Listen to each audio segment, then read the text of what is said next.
സർക്കാർ നിർമ്മിക്കുന്ന വയനാട് ടൗൺഷിപ്പിൽ ടി സിദ്ദിഖ് എംഎൽഎയുടെ സന്ദർശനവും തൊട്ടു പിന്നാലെ 300 വീടുകൾ നിർമ്മിക്കുന്നത് കോൺഗ്രസ് ആണെന്നുമുള്ള വി.ഡി. സതീശന്റെ പ്രസ്താവനയും ജനത്തെ കണക്ക് കൊണ്ട് കബളിപ്പിക്കാനുള്ള കനകോലു തന്ത്രമാണോ എന്ന് സംശയിക്കേണ്ടിയിരിക്കുന്നു. തുടക്കം മുതൽ മുഖ്യമന്ത്രിയുടെ ദുരിതാശ്വാസ നിധിയിലേക്ക് പണം കൊടുക്കരുതെന്ന് ആവശ്യപ്പെട്ടിരുന്ന കോൺഗ്രസ് എല്ലാ പ്രതിരോധങ്ങളും പാളിയതോടെയാണ് ടൗൺഷിപ്പിലെ വീടുകൾ ഞങ്ങളുടേതാണെന്ന പരിഹാസ്യ നിലപാടുമായി രംഗത്ത് വന്നത്. വയനാട് ദുരിതബാധിതർ കടുത്ത ദുരിതത്തിൽ നിൽക്കുന്ന സമയത്ത് ദുരിതാശ്വാസ നിധിയിലേക്ക് പണം നൽകിയ രമേശ് ചെന്നിത്തലയെ വിലക്കുകയായിരുന്നു അന്നത്തെ KPCC പ്രസിഡന്റ് K. സുധാകരൻ ചെയ്തത്. കോൺഗ്രസിന്റെ ആപ്പ് വഴി പണം നൽകണമെന്നും അദ്ദേഹം ആവശ്യപ്പെട്ടു.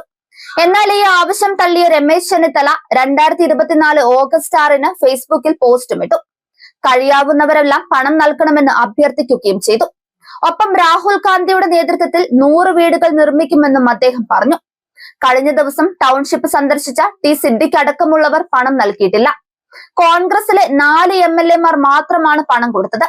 വയനാട് MP പ്രിയങ്ക ഗാന്ധിയോ മുൻ MP രാഹുൽ ഗാന്ധിയോ നയാ പൈസ നൽകിയിട്ടില്ല. രമേശ് ചെന്നിത്തല നൽകിയ പണം വയനാട് ടൗൺഷിപ്പിൽ വീടായി മാറുന്നുണ്ട്. പക്ഷേ കോൺഗ്രസിന് നൽകിയ പണം ഇപ്പോഴും എവിടെയൊക്കെയോ പേരറിയാത്ത അക്കൗണ്ടുകളിൽ കിടക്കുകയാണ്.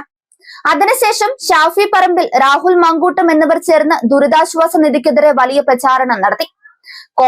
കോൺഗ്രസിന്റെ സ്വന്തം നിലയ്ക്കും ലീഗ് അവരുടെ നിലയ്ക്കും യൂത്ത് കോൺഗ്രസ് 30 വീടുകളും നിർമ്മിക്കുമെന്നാണ് അവർ അന്ന് പ്രഖ്യാപിച്ചത്.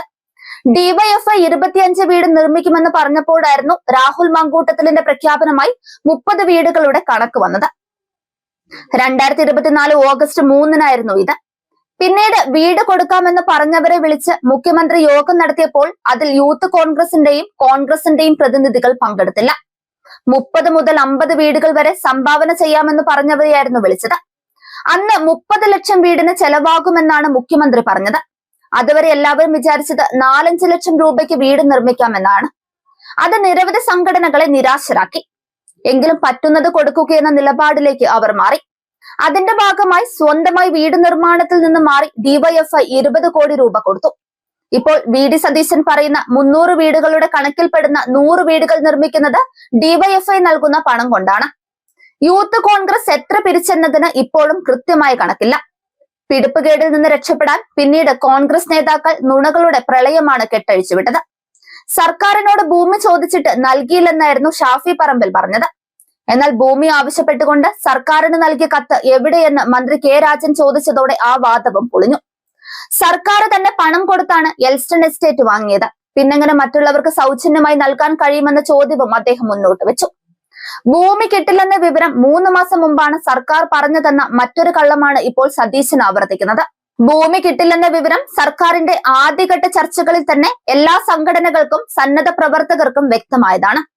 480 ഗുണഭോക്താക്കളെ സർക്കാർ കണ്ടെത്തി ടൗൺഷിപ്പ് നിർമ്മിക്കുകയെന്ന ലക്ഷ്യത്തിലേക്ക് വേഗത്തിൽ കടന്ന് കർണാടക മുഖ്യമന്ത്രി സിദ്ധരാമയ്യ 100 വീടുകൾ നൽകുമെന്ന് പ്രഖ്യാപിച്ചപ്പോൾ അതിനെ അഭിനന്ദിക്കുകയാണ് രാഹുൽ ഗാന്ധി ചെയ്തത്. 285 വീടുകളാണ് ആദ്യഘട്ടത്തിൽ സർക്കാർ നിർമ്മിക്കാൻ ഉദ്ദേശിച്ചത്. പിന്നീട് 48 പേർക്ക് കൂടി വീട് അനുവദിച്ചു. ഇതിനുശേഷം ലീഗിന്റെ വീട് ലഭിക്കുമെന്ന് പ്രതീക്ഷിച്ച 3 പേര് കൂടി ടൗൺഷിപ്പിൽ വീട് വേണമെന്ന് ആവശ്യപ്പെട്ട് അപേക്ഷ നൽകി. ബാക്കി 101 പേരും അപേക്ഷ നൽകുമെന്ന് കരുതിയാണ് സർക്കാർ മുന്നോട്ട് പോകുന്നത്. നിലവിൽ സർക്കാരിന്റെ ടൗൺഷിപ്പ് കൽപ്പറ്റ ടൗണിന്റെ ഹൃദയഭാഗത്താണ്. ലീഗിന്റെയും മറ്റ് വീടുകളും വളരെ അകലെയുമാണ്. ചിലർ അകലെ വേണമെന്ന് ആവശ്യപ്പെടുകയായിരുന്നു. സർക്കാർ പരിപാടിയിലേക്ക് പോകേണ്ടതില്ലെന്ന് പ്രഖ്യാപിച്ചവരാണ് കോൺഗ്രസുകാർ.